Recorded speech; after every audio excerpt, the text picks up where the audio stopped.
Okay, we're going to talk about data integration using metadata, and in this context we're going to look to build out from your operational systems a movement of data to an operational data store and then eventually into an enterprise data warehouse. But the concept of leveraging your metadata to do this is a topic that's worthwhile delving into, primarily because so often people get hung up in working with each individual table.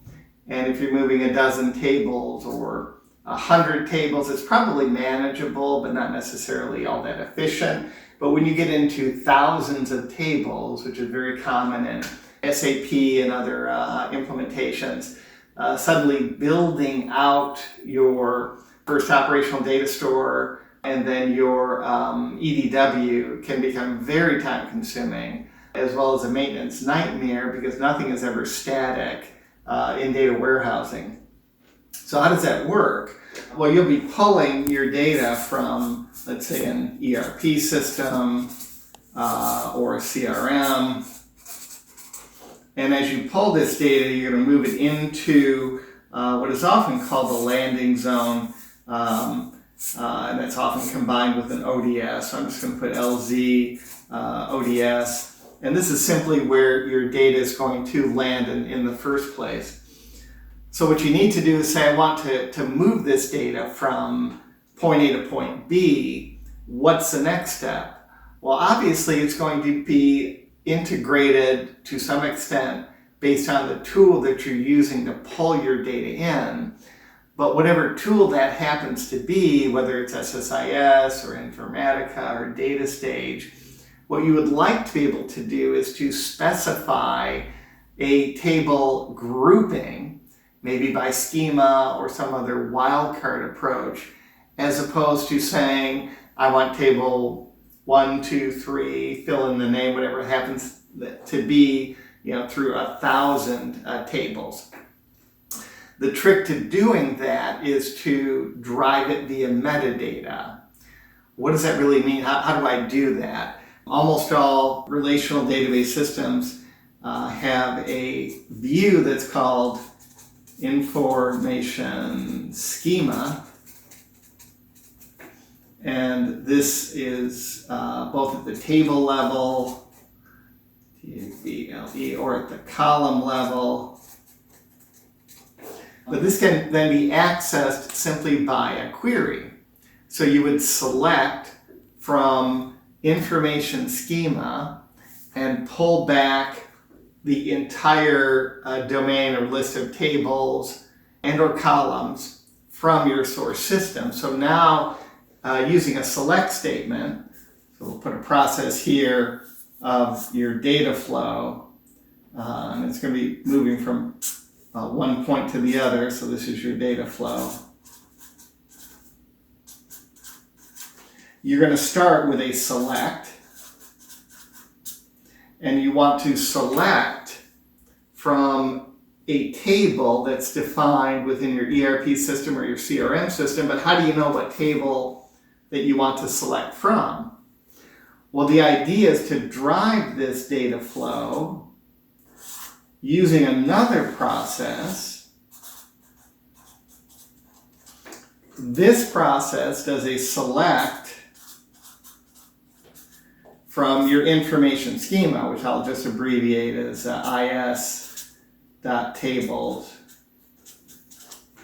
So this first process is now going to give you the outline or framework, or if you will, the for each values that you want to then have a sub-process run to obtain the actual data or create that data flow for that individual table. So this process, the first one, which is your for each, may actually select from 1,000 tables. And so you now have a list of 1,000 different tables. The next thing you want to do is move that via a data flow over into, let's call it your LZ, since that's really the best place to first land data that you're extracting. Well, that's all well and good, assuming that table exists in your LZ. So the data flow itself can select from your source, which I'll just put in brackets, and then it will insert to your destination. So this is your data flow. Of course, the source table is going to exist. You found it via query, via information schema, whatever it happens to be. JD Edwards, Microsoft Dynamics. Chances are that database system is going to have information schema. But now you want to push that to your destination. What if that table does not exist there?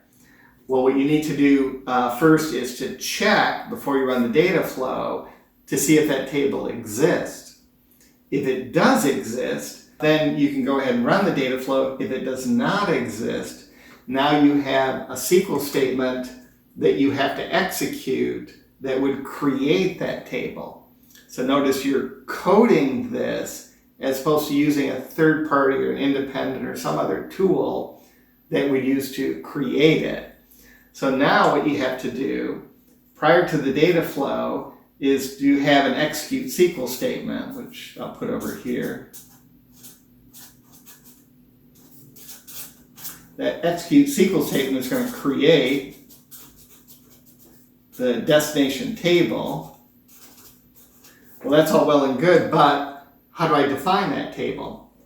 Fortunately, information schema also has a column definition, and you can literally script out a create statement, list each of the columns in the create statement that come from information schema, and you can go as far as looking to see what is the primary key if you want to define that. So you can go into great detail with that. But the basic thing is to create that destination table. Now you can run your data flow. You can select from your source, insert it into your destination, and you've done that purely by code, and that's really the beauty of it. It's really what we were looking for. You can then take it the next step and check before each time you insert into the table, are the definitions still the same?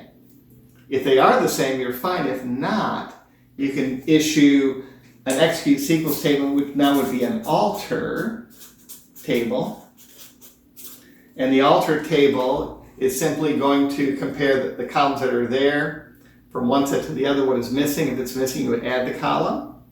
Or if it's gone, you can delete the column. This is an overall outline. I've scripted this before. It's surprisingly easy. It's not as hard as you think. The wonderful thing once it's done is now you can have hundreds, if not thousands of tables moving from source to destination, all maintained by itself by simply querying the metadata and accommodating that data flow that's inevitable, but you just have to make sure that the definition is the same from source to target.